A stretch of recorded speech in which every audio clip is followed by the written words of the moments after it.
ఓం శ్రీ గురుభ్యో నమ.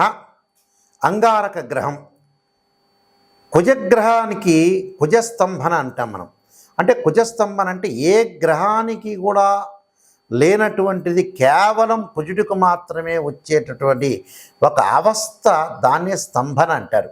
అంటే ఎప్పుడు కూడా ఒక రాశి నుండి వేరొక రాశికి సంచారం చేసేటప్పుడు మిగతా గ్రహాలతో కాకుండా కుజుడు స్తంభించడం జరుగుతూ ఉంటుంది. అంటే ఒక్కొక్కసారి గ్రహాలు కుజుడు 45 రోజుల పాటు ఒక రాశి నుంచి మరొక రాశికి వెళ్ళిపోతుంటాడు. ఒక్కొక్క రాశి నుంచి ఒక్కొక్క రాశికి వెళ్ళేటప్పుడు ఆ రాశిలోని 45 రోజుల కంటే ఎక్కువగా ఉంటే దాన్ని స్తంభన అంటారు. అంటే స్తంభన అంటే ఏ గ్రహం ఏ రాశిలో ఎంతకాలం ప్రయాణం చేయాలో ఆ ప్రయాణం అటువంటిది. ఇక్కడ కుజుడు వచ్చేటప్పుడు మాసార్థత కుజహ అంటారు. అంటే నెలన్నర పాటు జన్మరాశిగతే భౌమాయ రాక్షస పీడితం అంటారు. అంటే నెలన్నర పాటే తప్పకుండా కూడా కుజుడు ఉండాలి అని అర్థం. అంటే కుజుడు ఏదైతే 45 రోజుల పాటు ఉంటాడు. అంటే సహజంగా ఎలా ఉంటుంది అని అంటే ఒక్కొక్క గ్రహాన్ని ఒక్కొక్క రాశిలో సంచారం చేసేటప్పుడు బుధ శుక్ర రవిర్మాసం మాసార్థత కుజ అంటారు. గురు ద్వాదశ మాస నేత్ర సన్మాసం శనీశ్చర అంటారు. అందువల్ల ఏ గ్రహం ఏ రాశిలో ఎంతకాలం ఉండాలో మనం చూడాలి. అలానే కుజుడు విషయానికి మనం ముఖ్యంగా వస్తే అక్టోబర్ 20వ తారీఖు పునరసు నక్షత్రం 4వ పాద ప్రవేశంతో కర్కాటక రాశిలోకి ప్రవేశిస్తాడు మధ్యాహ్నం 2:20 అదే అక్కడ ఏదైతే అక్టోబర్ 20వ తారీఖు నుంచి జనవరి 21వ తారీఖు వరకు కూడా మనకి 92 రోజుల పాటు ప్రవేశం జరుగుతుంది. అంటే జనవరి 21వ తారీఖున ఉదయం 10:04 వరకు ఉంటాడు.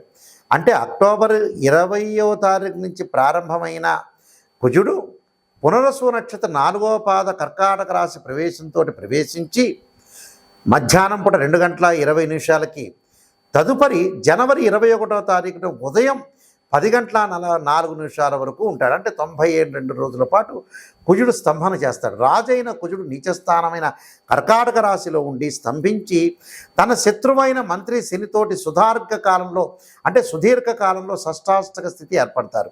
అంటే కుజుడు చేసే ఫలితాలు కొన్ని ఉంటాయి.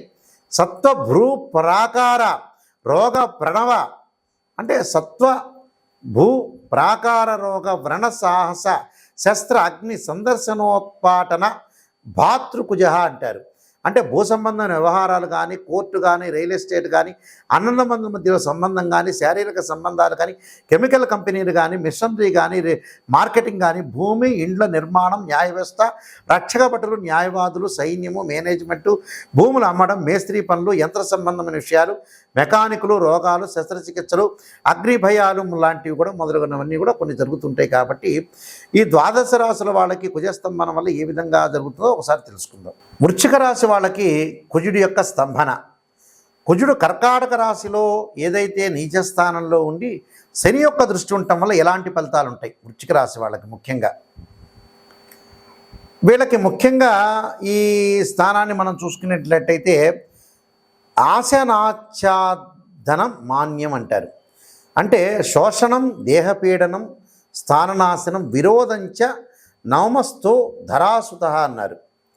అంటే ఏదైతే ఆశ విషయంలో కానీ, దేహపీడనం కానీ, ఆరోగ్యపరంగా ఇబ్బందులు, అందులో కుజుడు స్తంభన చేసి శని కూడా చూస్తున్నాడు ఇక్కడ. అంటే ఏదైతే ఈ కర్కాటక రాశిని ఎట్టి పరిస్థితుల్లో కూడా ఇక్కడ శని కూడా దృష్టి ఉండటం వల్ల కొన్ని ఇబ్బందికరమైన వాతావరణం అనేది ఒకటి ఉంటుంది. అంటే పరస్పరం కూడా కొంత వీక్షణ జరుగుతూ ఉంటుంది. పరస్పర వీక్షణ జరగటం వల్ల కూడా కొన్ని విషయాల్లో మనం జాగ్రత్త పడటం అనేది చాలా ఇంపార్టెంట్. ధనపరంగా పొదుపు చేయండి. బంధుమిత్రులతో కొంత విరోధ భావాలు లేకుండా చూసుకోండి. ఈ డబ్బు విషయంలో కొంత పొదుపు చేయాలి. విదేశాలకు వెళ్ళే అవకాశం అనేది ఎక్కువ ఉంటుంది. కానీ ఆరోగ్యపరంగా ఇక్కడ ఏదైతే షష్టాష్టక స్థితి ఏర్పడిందో కొంత జాగ్రత్త వహించండి. జాగ్రత్త వహించి ముందుకు వెళ్ళాలి. ఏదైనా సరే కుటుంబంలో కొంత ఆరోగ్యపరంగా ఇబ్బందులు లేకుండా జాగ్రత్తగా చూసుకోండి. భార్యాభర్తల మధ్యలో విరోధ భావాలు రాకూడదు. అంటే భార్యాభర్తల మధ్య విరోధ భావాలు అంటే చీటికి మాటికి బయట విషయాలను కూడా తీసుకొచ్చి ఇంట్లో గొడవపడే ప్రయత్నం చేయొద్దండి. తండ్రి యొక్క ఆరోగ్యాన్ని కూడా కొద్ది జాగ్రత్త వహించండి. అంటే తల్లిదండ్రుల యొక్క ఆరోగ్యం కూడా చాలా ఇంపార్టెంటే కాబట్టి మన ఆరోగ్యంతో పాటు వాళ్ళ యొక్క ఆరోగ్యం వల్ల కూడా కొంత హాస్పిటలైజేషన్ వెళ్ళటం, డబ్బులు ఖర్చు పెట్టడం ఒకటి, కొంత డబ్బులు చేతికి సరిగా అందలేకపోవటం ఒకటి, వృధా ప్రయత్నాలు జరిగే అవకాశాలు ఎక్కువ ఉంటాయి.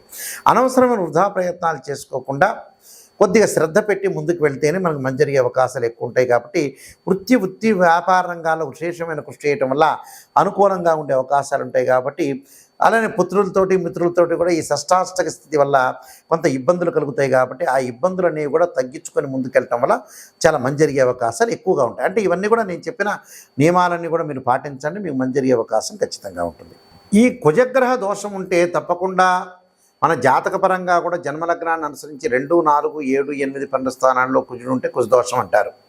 ఈ గోచారాన్ని చెప్పేటప్పుడు ఫలితాల్లో 3, 6, 11 స్థానాల్లో గోచారీత్యా బాగుంటే మనకు సుఫలితాలు ఇస్తాడని శాస్త్రవచనం గోచారం చెప్తుంది.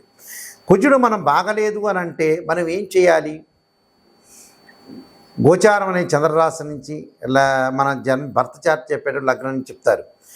మరి కుజుడు మనకు అనుకూలంగా లేకపోతే ఏం చేయాలి అని అంటే, భూమి సంబంధించిన వివాదాలు ఉన్నవాళ్ళు తప్పకుండా భూసూక్త పారాయణం చేయటం ఒకటి, వేదంలో చెప్పినట్టుగా భూసూక్త పారాయణం చేయాలి. భూ సంబంధ వ్యవహారాలు కానీ, కోర్టు సమస్యలు కానీ, అలానే కోర్టు సమస్యలు కానీ పరిష్కారం కాకపోతే కార్తవీర్యార్జునుడి యొక్క మంత్రం ఒకటి, అలానే కుజుడు సంబంధించిన నేను చెప్తాను ప్రత్యేకంగా అంగారక గాయత్రి మంత్రం, అంగారక యుద్ధే శక్తి హస్తా ఇది మే తన్నో భౌమ ప్రచోదయాత్ అనే మంత్రాన్ని, అలానే సుబ్రహ్మణ్య స్వామి యొక్క ఆరాధన, అంటే వివాహపరంగా దోషాలు ఉంటే కూడా సుబ్రహ్మణ్య స్వామి యొక్క ఆరాధన చేయాలి.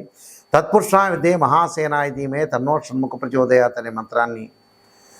ఇవన్నీ కుదరదండి గురువుగారు ఒక మంచి శ్లోకం చెప్పండి అంటే మనకు సహజమైన శ్లోకం ఉంటుంది.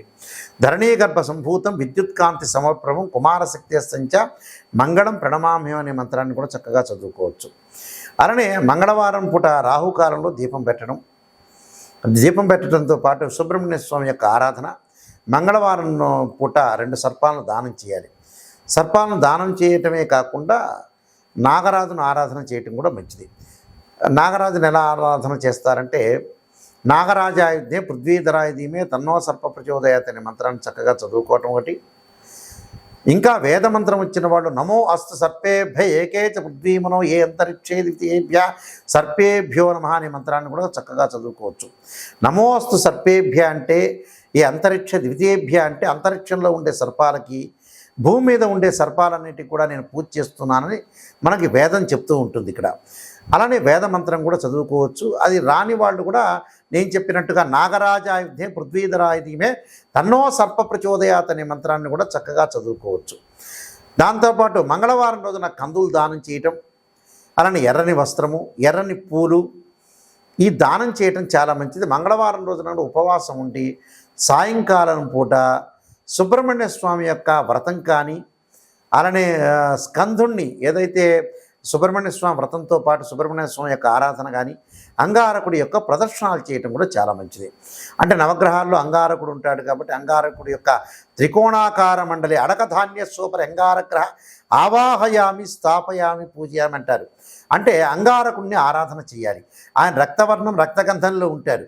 అందువల్ల ఎరుపు మంగళవారం వీలైతే ఎరుపు దుస్తులు ధరించి చక్కగా ఎరుపు వస్త్రము, కందులు, ఎర్రని పూలు బ్రాహ్మణోత్తములకు దానం చేయటం చాలా మంచిది. అది ఎప్పుడు చేయాలి? మంగళవారం రోజున కుజహోరలో చేయటం కానీ, లేకపోతే ప్రదోషకాల సమయంలో కానీ చేస్తే మనకి అంగారకుడి యొక్క దోషం పోయే అవకాశాలు ఎక్కువ ఉంటుంది. అంటే అందరూ చేయొచ్చు, తప్పలేదు. 12 రాశుల వాళ్ళందరూ కూడా చేయొచ్చు. కొన్ని రాశుల వాళ్ళకి మంచి ఫలితాలు, కొన్ని రాశుల వాళ్ళకి మిశ్రమ ఫలితాలు, కొన్ని రాశుల వాళ్ళకి చెడ ఫలితాలు ఉంటాయి. కాబట్టి అందరూ కూడా భగవంతుని ఆరాధన చేయటంలో తప్పులేదు. కానీ మీరు భగవంతుని ఆరాధన చేయండి. మీ అందరికీ కూడా మంచి జరగాలని ఆశిస్తూ సర్వే జనా సుఖినో భవంతు.